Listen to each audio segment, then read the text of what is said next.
On nous dit que la lumière voyage dans l'espace à la vitesse de 3 fois 10 puissance 8 mètres par seconde.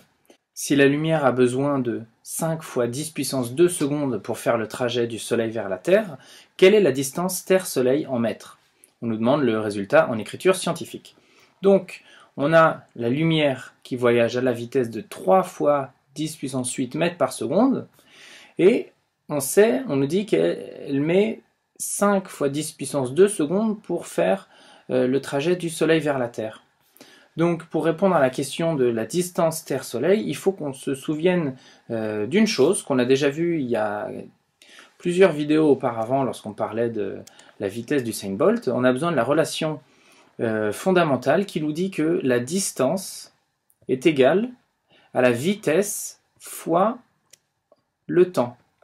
D'accord? Distance égale vitesse fois le temps, ça c'est fondamental. Bon, cette relation, elle est connue, tu peux la tourner dans le sens que tu veux. Si tu veux mettre vitesse égale, si tu cherches la vitesse et qu'on te donne la distance et le temps, eh ben, tu sais que vitesse est égale à distance sur temps, ou encore le temps est égal à la distance sur la vitesse. Bon, ça ce sont trois relations équivalentes qui sont obtenues l'une à partir de l'autre.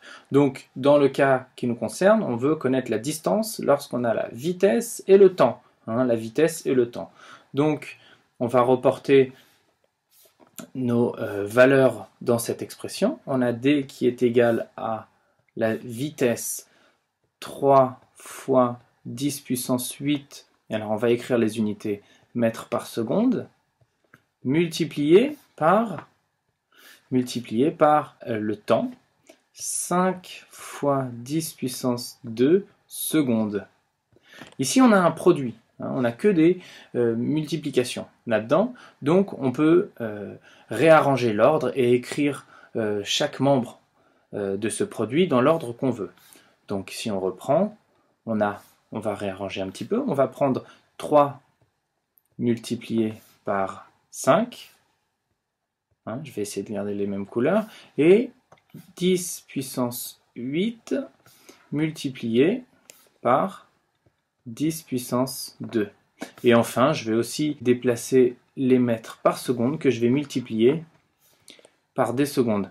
Je peux aussi multiplier les unités entre elles. Et donc là, je vais me servir de ça uniquement pour vérifier que j'ai la bonne unité dans mes distances. Et qu'est-ce qui se passe? Eh bien, j'ai des mètres par seconde multipliés par des secondes, donc les secondes se simplifient. Des secondes par des secondes, ça se simplifie, j'ai donc des mètres. Et donc, j'ai bien vérifié que ma distance ici est exprimée en mètres. Donc, c'est un moyen de vérifier. Lorsqu'on a une expression, on a une relation en physique entre différentes valeurs physiques, eh bien, c'est un moyen de vérifier qu'on ne s'est pas trompé, qu'on n'a pas divisé ou multiplié, alors qu'on aurait dû multiplier et diviser. Donc là, j'ai des mètres par seconde multipliés par des secondes, donc j'obtiens bien des mètres, et des mètres, c'est une distance. Donc, je ne me suis pas trompé. Maintenant, préoccupons-nous uniquement des chiffres. Donc, on va réécrire un petit peu tout ça. 3 fois 5. Bon, 3 fois 5, c'est simple, ça vaut 15. On a 15, et on va multiplier 15 par 10 puissance 8 multiplié par 10 puissance 2. 10 puissance 8 fois 10 puissance 2, c'est égal à 10 puissance 8 plus 2. Et ça, c'est égal à 10 puissance 10. Mais maintenant, j'ai 15 fois 10 puissance 10. Alors ça, c'est pas tout à fait une écriture scientifique.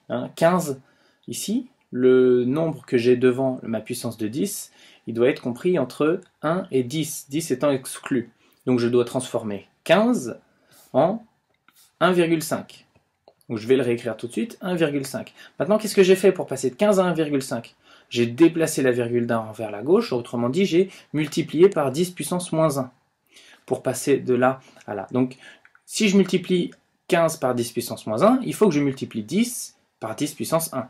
Bon, eh bien, pour pouvoir avoir toujours la même valeur. Donc j'ai 1,5 fois 10 puissance 10 multiplié par 10 puissance 1.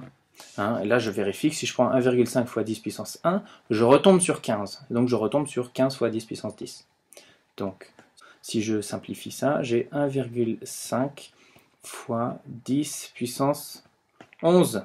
Voilà la distance, je vais prendre mon unité, voilà la distance entre la Terre et le Soleil en mètres, c'est 1,5 fois 10 puissance 11 mètres. Alors, si on convertit, on peut trouver ça intéressant de convertir cette distance en kilomètres. 1 kilomètre, si je veux passer de mètre en kilomètre, le kilomètre c'est une plus grande unité que le mètre, donc je devrais avoir ici un nombre plus petit, puisque le kilomètre c'est une distance, une unité plus grande. Donc pour avoir des kilomètres, dans un kilomètre, j'ai 1000 mètres. Donc ici, ça, 1 km, c'est égal à 10 puissance 3 mètres. Donc je vais avoir un nombre plus petit, je vais prendre ça divisé par 10 puissance 3. Donc si je divise 1,5 fois 10 puissance 3, eh bien j'obtiens 1,5, je garde mon 1,5, multiplié par 10 puissance 11 moins 3. 11 moins 3, ça vaut 8. J'ai donc 1,5 fois 10 puissance 8 km. Et maintenant, admettons que je veux l'exprimer en millions de kilomètres. 1 million, c'est 10 puissance 8. Donc c'est égal à 1,5 fois 10 puissance 2, 10 puissance 6 km. Hein. Et là, je fais comme si j'avais un fois, puisque 10 puissance 2 fois 10 puissance 6, ça vaut 10 puissance 8. Mais en fait, 10 puissance 6 km, je réécris 1,5 fois 10 puissance 2, 10 puissance 6 km, 10 puissance 2 millions de kilomètres. Donc, j'ai 1,5 fois 10 puissance 2, ou alors 150 millions de kilomètres entre la Terre et le Soleil. Et une autre chose qui peut être intéressante, alors bon, je m'écarte un petit peu du sujet, mais c'est toujours intéressant. On a dit qu'il fallait 5 fois 10 puissance 2 secondes pour la lumière d'aller du Soleil à la Terre. Qu'est-ce qui se passerait si on transformait ça en minutes? On veut convertir ça en minutes. Eh bien, on a 500 en minutes. Hein. En minutes, combien ça fait? Eh bien, pour passer de secondes en minutes, les minutes, c'est une plus grande unité que les secondes. Hein. Dans une minute, j'ai 60 secondes. Donc, pour passer de secondes en minutes, je prends le nombre de secondes, 5 fois 10 puissance 2, et je le divise par le nombre de secondes qu'il y a dans une minute, c'est-à-dire 60. Ça, c'est égal à peu près, alors je vais l'arrondir, hein, ça fait 500 divisé par 60, c'est environ, je vais écrire le symbole arrondi, environ égal à 8,3 minutes. Donc, lorsque la lumière est produite au niveau du Soleil, il lui faut 8 minutes pour atteindre la Terre. Donc, quand on voit le Soleil, il faut se dire que c'est une lumière qui a été produite 8 minutes avant. C'est comme s'il y avait un différé entre la production de lumière et l'arrivée de la lumière sur la Terre.